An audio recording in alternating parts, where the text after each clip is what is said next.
Kasama ko po ngayon ang organizer ng championship ng volleyball na ito, si Mr. Franklin James. Maiksing question lang po.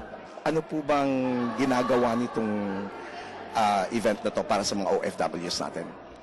Kaya namin organize yung isang paligan nito para sa ating mga kababayan dito sa Kuwait at sa Kuwait na magkaroon ng magandang lifestyle sa buhay. Hindi puro tayo trabaho rito. Maging healthy ating pangangatawan. At napansin din namin na puro na lang basketball. No? So, naisip ng aming organization na bakit hindi kami magtayo ng isang palaro na naaayon naman para sa babae. So, naisipan namin itong paliga na to. Ito ang kauna-unahan namin paliga na which is naging successful naman para sa lahat. Yun po, mula po sa PhilBac at sa PhilVoc at sa Kuwait Sports na aming organization.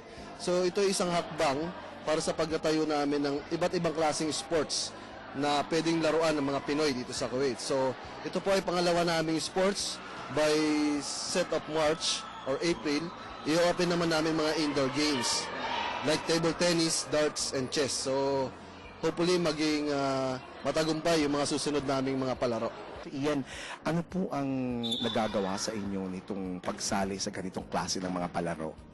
It helps us to gain our our endurance, hindi lang sa namin sa physical but mentally at saka sa friendship.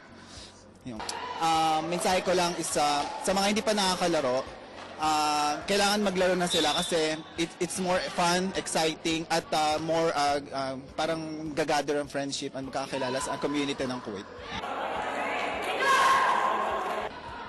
Kasama ko po ngayon ang team leader ng Pindot team na kasama sa championship na to na si Miss Mia Bakay. Mia, bilang isang OFW na kasama dito, no, isa at saka isang player, anong nagawa sa iyo ng competition na to? Madami. Dito na buo namin yung teamwork. Nagkaroon kami ng blending sa loob. Nagkakaroon kami ng camaraderie within the team. At yung friendship, yun po yung pinaka-importante na na-develop namin this season. Okay, another thing is, anong message mo para dun sa mga hindi pa kasali sa ganitong klase ng sports activity every Friday dito sa Kuwait? Sa mga hindi pa po nakakasali, hihikayat po namin kayo sumali kasi maganda po itong outlet natin sa mga labas na, kunwari may meron tayong hinaing, syempre meron tayong homesick po tayo, pwede po natin itong gawin as an outlet para po magkaroon tayo ng iba pa pong other activities other than sa bahay, matulog, mag-chat o mag-Facebook. Malaki po kasi po yung perseverance namin tsaka yung willingness namin na matuto. Yun po yun. Tapos yung aim po namin ay manalo.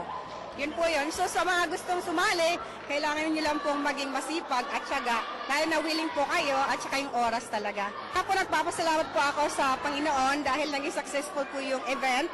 And at the same time, thank you po sa Regency Hotel, Kuwait na. Yun po yung sponsor namin. Salamat po.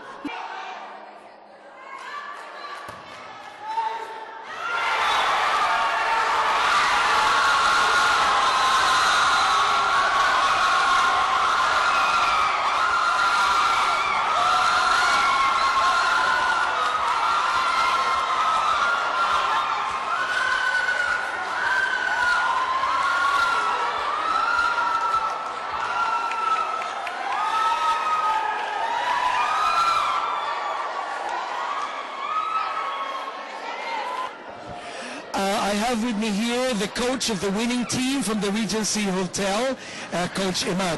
Coach Imad, congratulations, and do you have a message for all your team players? Mabruk for everybody for the Regency Hotel.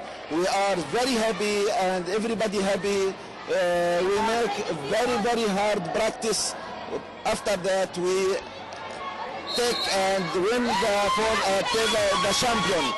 Thank you very much for you, for everybody tied with me, and for all the players.